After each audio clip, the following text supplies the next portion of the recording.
So hello everyone, welcome back to another video of Equity Tailor. Market में एक one sided rally के बाद आज एक भयंकर बहुत भयंकर गिरावट आई।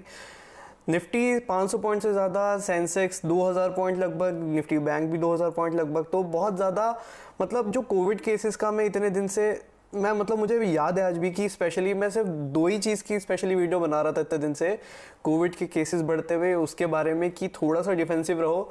बाकी इन्फोसिस, विप्रो, टीसीएस, क्योंकि वही डिफेंसिव और अच्छे अच्छे शेयर हैं और रिजल्ट्स आने वाले हैं वगैरह वगैरह।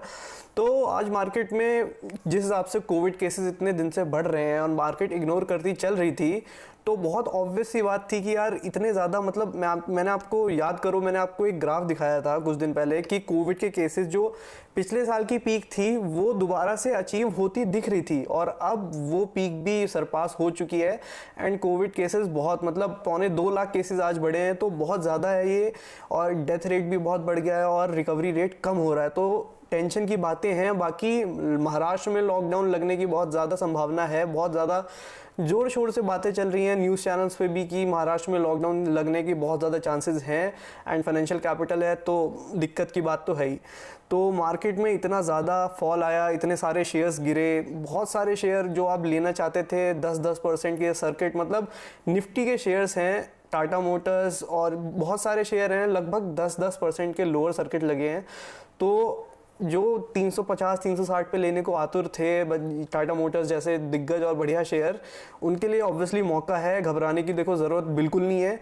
अपने पास आपने अगर पैसा बचा के रखा है या फिर आपके कहीं ऐसे पैसे लगे हैं सेफ शेयर में और अच्छा खासा प्रॉफिट हो रहा है, जैसे इन्फोसिस, विप्रो, कोई भी आपने अगर सेफ शेयर ले रखा हो और आप पे अच्छा खासा प्रॉफिट भी हो रहा हो, तो हाँ, आप एक पार्शियल प्रॉफिट बुकिंग करके रिजल्ट तक एटलीस्ट रुको, तो थोड़ी पार्शियल प्रॉफिट बुकिंग करके थोड़ा सा चंक निकाल के ऐसे शेयर्स में जो 10-10, 15-15% गिर गए, वो बहुत हाई से अपने जो नीचे है, जैसे टाटा मोटर्स, टाटा पावर, ये सब शेयर, अब लिस्ट तो बहुत लंबी है कि बहुत सारे शेयर अच्छी खासी गिरावट दिखाई है। आईसीआईसीआई बैंक 670 के करीब था जो, वो आज 530-520 के आसपास है। तो शेयर्स तो ढूंढने में बहुत मिल जाएंगे, तो डरने की बिल्कुल बात नहीं है। थोड़ा थोड़ा कहीं से भी थोड़ा जुगाड़ उगाड़ करके, उधार तो बिल्कुल नहीं है, लेकिन थोड़ा सा कहीं से मैनेज करके थोड़ा सा आपको पैसा ज़रूर लगाना चाहिए, क्योंकि सेम चीज़ें वही रिपीट हो रही हैं। पिछले मार्च में मार्केट गिरनी शुरू हुई थी, बहुत बढ़िया फॉल आई, लोग घबराए, लेकिन फिर वी शेप रिकवरी आई। और पिछली बार तो देखो वैक्सीन भी नहीं थी और इस बार वैक्सीन भी है।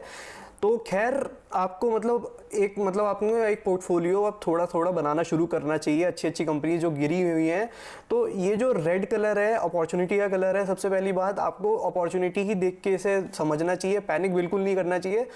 यार बहुत लोग घबरा जाते हैं, बिल्कुल मन हटा देते हैं कि मार्केट बेकार है, लेकिन इस टाइम जो खरीदता है उसी को असली मार्केट का स्वाद समझ आता है कि मार्केट क्या चीज़ है और किस तरह आपका पैसा बढ़ा सकती है। तो घबराने की बिल्कुल बात नहीं है, आप थोड़ा थोड़ा पैसा ज़रूर लगाओ।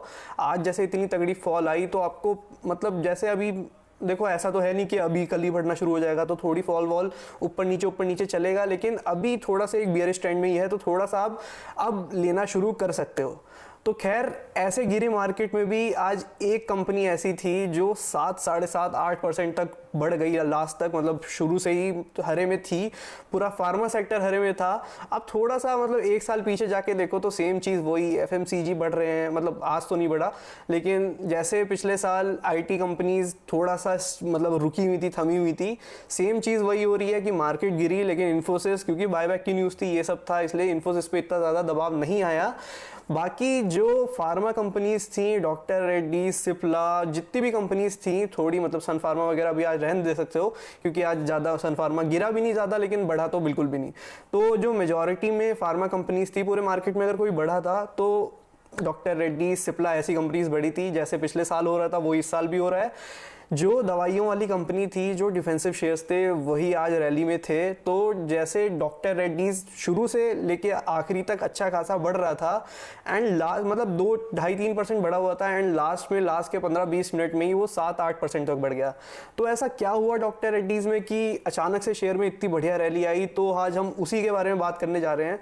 बाकी थोड़ी बहुत बातें हो गई कि मार्केट में क्या हुआ, कैसे हुआ, बट ऑब्वियसली बात है यार, ये हर वीडियो की बात नहीं है कि मैं आऊँगा और फिर आपको बताऊँगा। ये तो अब आपको खुद अब दिल में समझ आनी चाहिए ये चीज़ कि मार्केट जब एक साल आपने देखा है ढंग से, और बजाज फाइनेंस जैसे शेयर 400-500 रुपये आज गिरा है और कितने दिग्गज शेयर गिरे हैं। तो ऐसी चीज़ों को डरने की तो बिल्कुल बात ही नहीं है। अगर आपको बिजनेस पसंद है और आप महंगे पे नहीं ले पा रहे थे या फिर थोड़ी हिचकिचाहट होती थी कि क्या ले, कैसे ले, इतना महंगा है, तो यही मौके हैं, डरने की बिल्कुल बात नहीं है।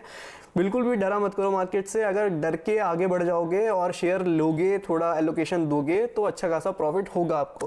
खैर, डॉक्टर रेड्डीज की बात कर रहे हैं तो आखिरी में एक न्यूज़ आई जो डॉक्टर रेड्डीज के लिए बहुत पॉजिटिव थी। तो डॉक्टर रेड्डीज में आज क्या हुआ कि लास्ट में जो सब्जेक्ट एक्सपर्ट कमेटी थी SEC, उसने DGCI को, मतलब ड्रग कंट्रोलर ऑफ इंडिया को रिकमेंड किया कि डॉक्टर रेड्डीज की जो स्पुतनिक V वैक्सीन है उसे इमरजेंसी यूज़ के लिए ऑथराइजेशन मिल जानी चाहिए। तो SEC ने DGCI से परमिशन मांगी है, उनसे अप्रूवल मांगा है कि आप इसे अप्रूवल दो, आप इसे रिव्यू करो एंड इसके बाद जो इमरजेंसी, अभी 2 वैक्सीन है इंडिया में, आप सबको पता है 2 वैक्सीन अभी चल रही हैं, जो लोगों को इतनी वैक्सीनेशन हो रही है, तो वो 2 वैक्सीन की हो रही है, एक कोवैक्सीन और एक, मतलब कोवैक्सीन तो है भारत बायोटेक की और एक है कोविशील्ड। तो ये 2 वैक्सीन अभी चल रही हैं जो लोगों की वैक्सीनेशन हो रही है, ये 2 वैक्सीनों की हो रही है, कोविशील्ड और कोवैक्सीन। और अब तीसरी वैक्सीन के अप्रूवल के लिए SEC ने DGCI से अप्रूवल मांगी है कि आप इस वैक्सीन को भी अप्रूव कर दें इमरजेंसी यूज़ के लिए। एंड वैक्सीन है स्पुतनिक V, जो कि मैन्युफैक्चर करती है डॉक्टर रेड्डीज। तो पॉजिटिव बात तो ऑब्वियसली है ही, क्योंकि रेवेन्यू जनरेट होंगे और वगैरह वगैरह, तो समझाने की बात नहीं है। अगर देखो सेल्स बढ़ेगी, इनकी मैन्युफैक्चर डॉक्टर रेड्डीज करती है। बाकी 59 कंट्रीज़ में ये वैक्सीन चल रही है, अप्रूव्ड हो चुकी है, तो इंडिया में भी अप्रूव हो गई। और इंडिया इतनी वास्ट कंट्री है, तो वैक्सीनेशन जैसे यहाँ पे जोर पकड़ रखा है, तो ये तीसरी वैक्सीन भी मिल जाएगी, तो इस चीज़ की पेस भी बढ़ जाएगी और बाकी डॉक्टर रेड्डीज जैसी कंपनी के लिए भी बहुत पॉजिटिव होगा। अब मुझे याद है डॉक्टर रेड्डीज हमने 5000 के करीब पिछले 1-2 क्वार्टर पहले लिया था और फिर उसके बाद बढ़ा, लेकिन उसके बाद अच्छी खासी प्रॉफिट बुकिंग आई, क्योंकि फिर वो साइक्लिक रोटेशन जो डॉक्टर रेड्डीज और मतलब जितनी भी फार्मा कंपनीज थी, जितना चल चुकी थी, उसके बाद थोड़ा सा सुस्ती आई, थोड़ी सी प्रॉफिट बुकिंग आई, उसकी वजह से 4400 4500 के आसपास घूम रहा था। लेकिन 1-2 क्वार्टर बाद, आज सब्र के बाद अच्छी खासी रैली दिखाई और डॉक्टर रेड्डीज उस बाइंग प्राइस से भी पार हो गया। तो डॉक्टर रेड्डीज के लिए पॉजिटिव बात तो ऑब्वियसली है ही, एंड हो सकता है अब आने वाले दिनों में फार्मा कंपनीज फिर से अपना जोर पकड़े। बाकी देखो, जो बढ़ रहा है उसमें ही हमेशा कूदने की ज़रूरत नहीं है। जो गिर रहा है, जैसे टाटा मोटर्स, वही सब बातें कि जो 10-10%, 15-15% गिर गए हैं, उसमें आप अपना एलोकेशन देने की कोशिश करो, डर को हटा के। तो आई होप आपको वीडियो पसंद आई हो, समझ आई हो। तो वीडियो को पसंद आई हो तो वीडियो को लाइक करना है, चैनल पर नए हो, सब्सक्राइब ना किया हो तो गो एंड सब्सक्राइब चैनल। तो मिलते हैं ऐसी अगली वीडियो में। टिल देन, शब खैर, बाय बाय।